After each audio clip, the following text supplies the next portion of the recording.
Hello again, this is Jamie from Leaping Cat Model Works.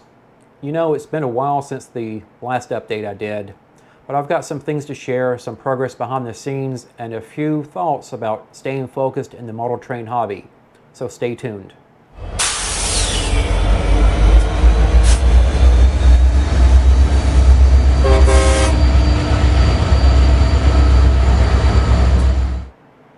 Hello and welcome back. So this is something I'm going to call the side track. It's something a little different I've been wanting to try. It's a space to talk about life, hobbies, and everything that happens alongside the trains. Sometimes it's about tools and projects, other times it's just about, making time, staying creative, or trying to finish what we start. And finishing what I started is something I'm definitely, for myself, have to keep an eye on and keep myself in check. And we'll get to more about that later.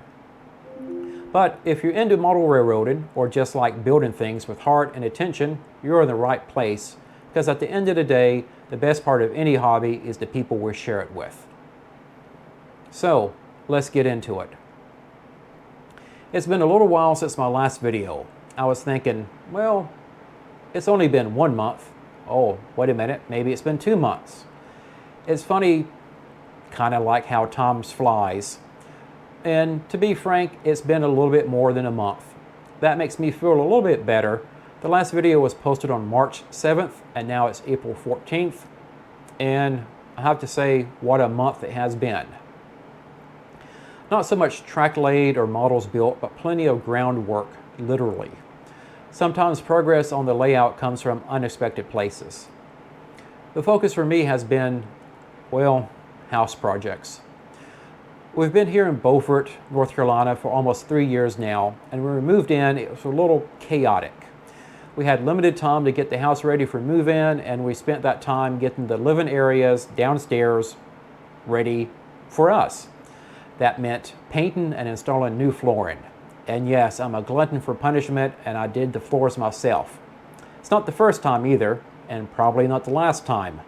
But all I have to say is that people that do it for a living, I have a lot of respect for. Pretty much we had downstairs completed, but I didn't have it in me, really energy rise or physical strength anymore to really get my office ready. My office is really what's referred to as a frog. And if you don't know what a frog is, it's finished room over the garage, which is my workspace, office, and all that fun stuff. So after 3 years, I finally got done. Well, yeah, for the most part. It really needed a total makeover, which required removing the carpet from the stairs, laying down LVP flooring, and a much, much needed paint job. Well, here's the kicker. I had the materials already taking up space in the garage, which, I wanted to use that space for model trains. So now you're starting to see the picture.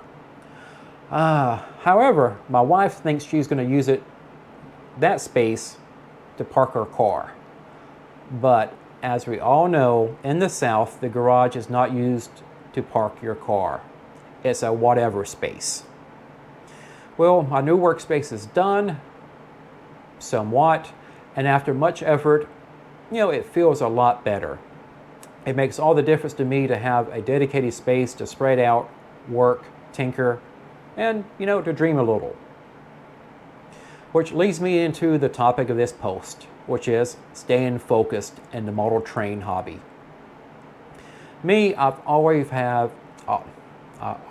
always have these ideas bouncing around, and sometimes they all want attention at once. I do have a bad habit of starting 10 projects at the same time. Okay, maybe 10 is an understatement, but they all would get done sooner or later. But since I know that about myself, I really try to limit myself into starting one project and completing that project before moving on to the next. And for me, that can be very difficult at times. And let me bring clarity to this. I don't mean I sit there and build a train car and that's all I do and do nothing else until it's done. Depending on what it is, I divide projects into categories. A project is something that's going to take longer than a few hours. Let's just say building a train car is a project category. Another in a different category could be, I don't know, designing a model building for your layout, laying track, ballasting track, and so on. Of course, you have to watch it so that all your active product categories, it doesn't balloon and you end up in the same boat that you started with, which is a lot of projects and separate project categories in which nothing is getting done. For that, I limit the number of active products. I can't talk today. I limit the number of active projects or project categories to 7 or 10 that I'm working on at one given time. So, what does that mean? Well, here's my advice, especially if you're just starting out in the hobby. Pick one thing. Maybe it's building your first kit, wiring your first turnout, or weathering your first car. See it through. There's a real sense of satisfaction that comes with finishing something because it builds momentum and it also increases confidence in yourself. So here it is. Work on a project and work till you're done with it. This way you don't have 50 things that start feeling like you need to do it or have to do it. In other words, don't let it start feeling like a job. The model train hobby, I feel, should be fun. It's fun for me because I choose to do it, not feeling like I have to do it. When you have 50 undone projects, it starts for me to feel like I'm dragging around a 2-ton weight.